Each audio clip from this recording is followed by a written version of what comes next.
väčšom, ktorá poháňala mnohých dobrodruhov ku snívaniu, navrhovaniu, stavbe a plavbe na najluxusnejšej lodi svojej doby, kráľovskom poštovom parníku Titanic.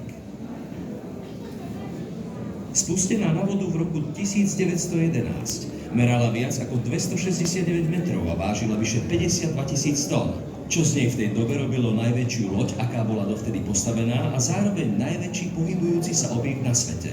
Stavitelia firmy Harland & Wolff v Belfaste dbali na každý detail pri navrhovaní lode snov a zabezpečení toho najlepšieho na jej spoločenských priestoroch, kajutách a celkovom komforte. Výsledkom bol plávajúci palác s najikonickejšími priestormi, aké sa kedy plavili na mori. Prvá trieda na palube Titanicu predstavovala najbohatšiu spoločenskú vrstvu, ktorej členovia boli v roku 1912 vnímaní ako celebrity. Na výdavkoch sa nešetrilo. Kajuty hodné kráľovskej rodiny. Fajčiareň pre džentlmenov. Salónik pre rodiny. A dokonca aj bazén so slanou vodou vyhrievaný na príjemnú teplotu.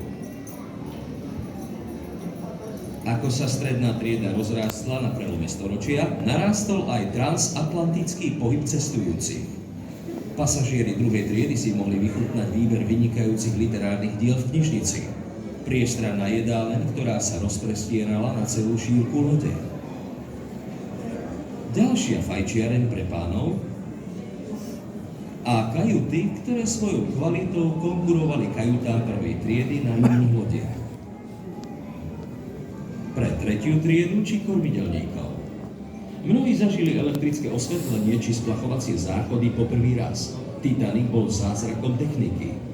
Namiesto jednoduchých kajút a spoločenských nocľahární ponúkal súkromné kajuty, kvalitné jedlo v priestrannej jedálni s dostatkom svetla, spoločenskou miestnosťou pre rodiny a áno, fajčiareň pre mužov. V pozadí viac ako 900 členov posádky pracovalo vodne aj v noci. Kuchári, kuriči, inžinieri a dôstojníci. Všetci sa starali o to, aby sa panenská plavba Titanicu stala nezabudnuteľnou. A takou sa aj stalo. Po zrážke s ľadovcom 14. apríla 1912 došlo k obrovským stratám na životoch a utrpeniu pre tých, ktorí prežili. Titanic klesol na dno oceánu, kde mal zostať skrytý na veky vekov. Ale v roku 1985 bol objavený vrak lode a spolu s ním aj stopy vedúce k odhaleniu tajomstiev osudnej noci.